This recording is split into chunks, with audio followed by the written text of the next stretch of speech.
Hello दोस्तों, स्वागत है आपका हमारे चैनल कहानी की दुनिया में।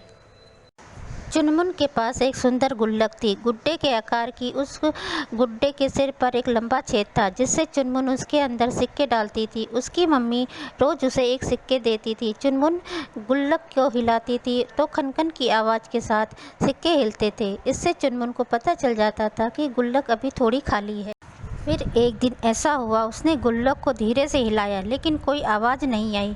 उसने फिर थोड़ा सा ज़ोर से गुल्लक को हिलाया, फिर भी कोई आवाज़ नहीं हुई। चुनमुन खुशी से चिल्लाई, मम्मी मेरी गुल्लक भर गई, देखो ना आवाज़ ही नहीं आ रही।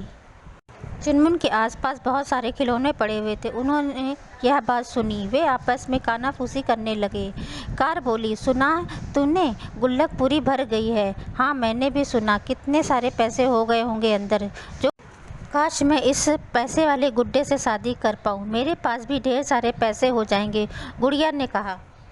धीरे धीरे सभी खिलौने गुड्डे का आदर करने लगे। गुड्डा उनकी बातें सुनकर बहुत प्रसन्न होता। खिलौने उनकी तारीफ करते और कहते, देखो कैसी राजकुमार जैसी छवि है, अब तो हिलाने पर भी आवाज़ नहीं करता। अरे बड़े लोग ऐसे ही होते हैं। हाँ भाई, आपके पास पैसा हो तो आपके पास सभ्यता भी आ जाती। इस तरह सब खिलौने उसके आसपास मंडराते थे।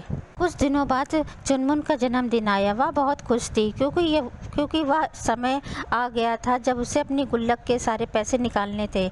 उसे यह गुल्लक बहुत पसंद थी, इसलिए मम्मी ने उसके लिए इसी तरह की और एक गुल्लक लाकर रख दी, और वह सुंदर गुड्डा। चुनमुन अपने कमरे में आई और पुरानी गुल्लक उठाकर नई गुल्लक उसकी जगह रख दी।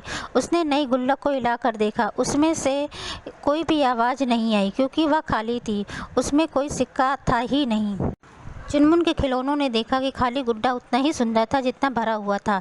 इससे भी कोई आवाज़ नहीं आ रही थी, यह भी शांत खड़ा हुआ था। और तब उन्होंने समझ में आया कि शांत और सभ्य होने के लिए पैसे वाला होना ज़रूरी नहीं।